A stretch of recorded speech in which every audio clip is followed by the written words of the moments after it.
Reporter ആധികാരികമായ സ്ഥിരീകരണം സർക്കാരിന്റെ ഭാഗത്തുനിന്ന് ഉണ്ടായിട്ടില്ല. ഇനി അങ്ങനെയല്ല എങ്കിൽ പോലും റിപ്പോർട്ട് ശരിയാണെങ്കിൽ പോലും PV അൻവർ LDFിൽ നിന്ന് പുറത്തു കടന്ന് UDFുമായിട്ടൊരു ബാന്ധവം ഉണ്ടാക്കാനായിട്ടുള്ള ലക്ഷ്യത്തിൽ അദ്ദേഹം കൊണ്ടുവന്ന ഒരു പരമ്പരകളിൽ ഒന്നാണ് ഈ MR അജിത് കുമാറിനെ കുറിച്ചുള്ള ഈ ആരോപണം. അദ്ദേഹം അനധികൃത സ്വത്ത് സമ്പാദനം, കവടിയാറിൽ അദ്ദേഹം ഒരു വീട് പണിയുന്നത് അതായത് 12,000 സ്ക്വയർ ഫീറ്റ് ആണ്. കോടിക്കണക്കിന് രൂപയുടെ ഇൻവെസ്റ്റ്മെന്റ് ഉണ്ടാവും. മറ്റൊരു ഫ്ളാറ്റ് വിറ്റതിലെ അഴിമതികൾ ഇതൊക്കെയായി അദ്ദേഹം പുറത്തു കൊണ്ടത്. പക്ഷെ അന്വേഷണത്തില് കവടിയാറിലെ വീടിന് ഏതാണ്ട് 2,500-2,600 സ്ക്വയർ ഫീറ്റ് മാത്രമേ വലിപ്പമുള്ളൂ. അപ്പൊ PV അൻവർ പരമ്പരകളായിട്ട് ആരോപിച്ച ആരോപണങ്ങൾക്കൊന്നും സ്ഥായിയായ സ്ഥിരീകരിക്കുന്ന തെളിവും ഇതുവരെ ഒരു മാധ്യമങ്ങൾക്ക് പോലും കണ്ടെത്താൻ സാധിച്ചിട്ടില്ല. വിജിലൻസിന് തീർച്ചയായിട്ടും അവരുടെ അന്വേഷണത്തിൽ വസ്തുതകൾ തിരിച്ചറിഞ്ഞിട്ടുണ്ട്. അതുപോലെ തൃശ്ശൂർ പൂരമായിട്ട് അദ്ദേഹം VD സതീശൻ 11 മണിക്ക് പത്രസമ്മേളനം നടത്തുന്നു. അരമണിക്കൂറിനുള്ളിൽ PV അൻവർ അത് ഏറ്റുപിടിച്ച് പത്രസമ്മേളനം നടത്തും. അപ്പൊ ഇത് UDFും PV അൻവറും തമ്മിലുള്ള ഒരു അഡ്ജസ്റ്റ്മെന്റ് ആയിരുന്നു.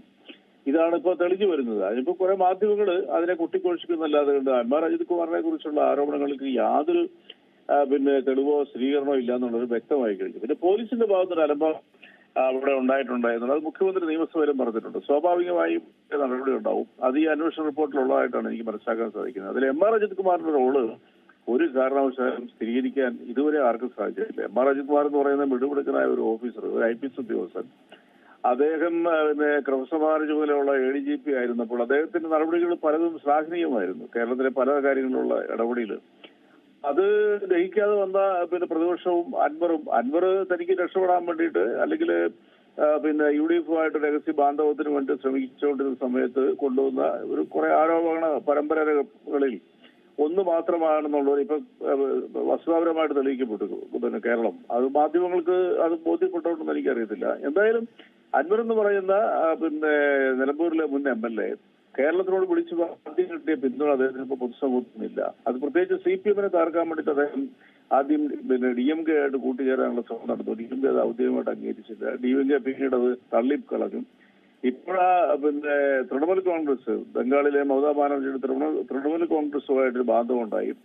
ആദ്യകാലങ്ങളിൽ അദ്ദേഹത്തിന് കിട്ടിയിരുന്ന ഈ മാധ്യമ ഹൈപ്പ് ഇപ്പോൾ ഇല്ല. ഇപ്പൊ അൻവറിനെ കുറിച്ച് ഒരു മാധ്യമങ്ങളും ഒരു റിപ്പോർട്ടും തരുന്നില്ല. അദ്ദേഹത്തിന് മുമ്പിൽ മൈക്കുമായിട്ട് പോലും പോകുന്നില്ല. അപ്പൊ കേരളത്തിൽ ഇങ്ങനെയുള്ള ചരിത്ര സംഭവങ്ങൾ നിരവധി ഉണ്ടായിട്ടുണ്ട്. MR അജിത് കുമാറിലേക്ക് വന്നു കഴിഞ്ഞിട്ടുണ്ടെങ്കിൽ MR അജിത് കുമാറിനെ കുറിച്ച് ഇതുവരെ ആർക്കും വ്യക്തമായ തെളിവുകളോടുകൂടി ഒരു ആരോപണം ഉന്നയിക്കാൻ പറ്റും. നിയമപരമായിട്ട് തന്നെ അദ്ദേഹം പണിയുന്ന അദ്ദേഹത്തിന് ഒരു വീട് നിർമ്മിക്കാനുള്ള എല്ലാ അവകാശവുമുണ്ട്. ലക്ഷക്കണക്കിന് രൂപ സാലറി കിട്ടുന്ന ഈ ഉദ്യോഗത്തിന് 2,500-2,600 സ്ക്വയർ ഫീറ്റ് ഉള്ള ഒരു വീട് പണിയാനായിട്ടുള്ള സാമ്പത്തിക ശേഷി ഇല്ല. അതിൽ അഴിമതി നടത്തിയതാണെന്നൊക്കെ പറഞ്ഞാൽ സാമാന്യ ബുദ്ധിയുള്ള ആരെങ്കിലും വിശ്വസിക്കുമോ? എന്തുകൊണ്ടാണ് 12,000 സ്ക്വയർ ഫീറ്റ് എന്നുള്ള പച്ചക്കള്ളം ഈ പുറത്തുവിട്ടത്?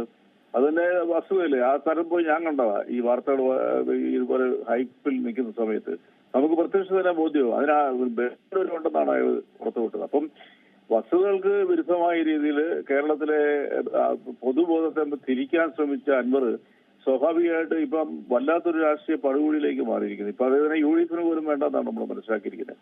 അപ്പൊ രാഷ്ട്രീയത്തിൽ ഇത്തരം നാടകങ്ങൾ കേരളം പലതവണ കണ്ടിട്ടുണ്ട്. രാഷ്ട്രീയം എന്ന് പറയുന്നത് അന്തസ്സായ രീതിയിൽ ജനങ്ങളെ അഭിസംബോധന ചെയ്യേണ്ട രാഷ്ട്രീയം ഈ രീതിയിലുള്ള കൃത്രിമങ്ങളുമായിട്ട് മുന്നോട്ട് പോയാൽ ഇപ്പോഴത്തെ തലമുറയൊന്നും അത് വിശ്വസിക്കത്തില്ല. അതുകൊണ്ട് PV അൻവർ കൊണ്ടുവന്ന ഈ ആരോപണം MR അജിത് കുമാർ വിജിലൻസിൽ അഴിമതി കണ്ടെത്തി അദ്ദേഹം എന്നൊക്കെ പറയുന്ന ഈ വ്യാജ ആരോപണങ്ങളൊക്കെ കണ്ടെത്തിയതല്ല, അദ്ദേഹം ചെയ്തിട്ടില്ല എന്നുള്ള വിജിലൻസിന്റെ കണ്ടെത്തലൊക്കെ വളരെ കൃത്യമാണ്.